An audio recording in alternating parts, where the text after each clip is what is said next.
আমাদের এলাকায় 10,000 হরিজন জনগোষ্ঠীর বসবাস। আপনারা আজকে আমাদেরকে নিমন্ত্রণ করলেন, এটাই কিন্তু ভ্রাতৃত্ব সম্পর্ক, সবার দ্বারা এটা সম্ভব না।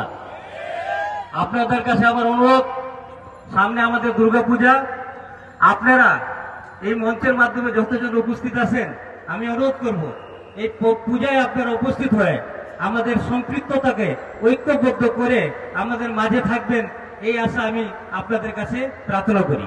পাশাপাশি আমাদের এখানে উপস্থিত আছেন আমাদের আব্দুর রহমান দাদা, উনি সবসময় আমাদের হরিজনদের জন্য কাজ করেন।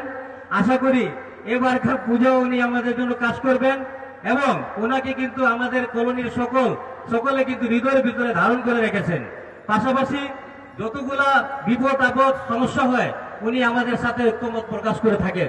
আমরা আজকের এই নিমন্ত্রণকে আমাদের অন্তরের অন্তরস্থল থেকে সাধুবাদ জানিয়ে আপনাদের কাছে আমরা চিরকৃতজ্ঞতা প্রকাশ করে আমি আমার বক্তব্য এখানে শেষ করছি। ধন্যবাদ।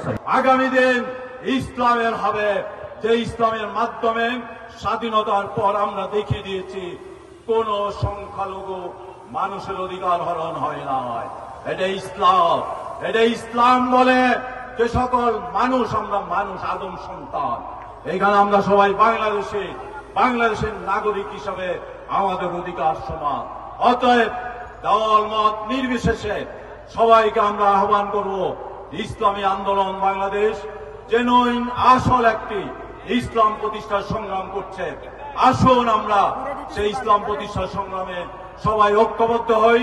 যে ইসলামে দুর্নীতি বন্ধ হবে, যেই শাসনে পরেশগার মুত্তাকিরা ক্ষমতায় যাবে, সকল মানুষের ভাত কাপড় নাগরিক ভোটের অধিকার প্রতিষ্ঠিত হবে, ঘুষ বন্ধ হবে, দুর্নীতি বন্ধ হবে, সন্ত্রাস বন্ধ হবে, ধর্ষণ বন্ধ হবে, যারা অন্যায় অত্যাচার করেছিল তাদের বিচার নিশ্চিত হবে। স্বাধীনতার 5 তারিখের পর 1 মাস অতিবাহিত হয়েছে। যারা ক্ষমতায় ছিল তাদের একটি দল বিভিন্ন জায়গায় লুটতরাজ শুরু করেছে। অমুক দলের অমুক, আমরা নাম বলতে চাই না। তাদের দলীয় নেতৃত্বকে বলি, আদর্শ ঠিক করুন। এনটি আমলিগ আর এনটি ভারত আর নাই। আপনাদের কোনো আদর্শ ছিল না। ভারতের এনটি আর আওয়ামী বিরোধিতার কারণে মানুষ আপনাদেরকে ঠিক করে নিয়েছে। জাতীয়তাবাদ বলতে বাংলাদেশের কিছু নাই। আমরা বাংলাদেশের নাগরিক, বাংলাদেশ সবাই জাতীয়তাবাদ।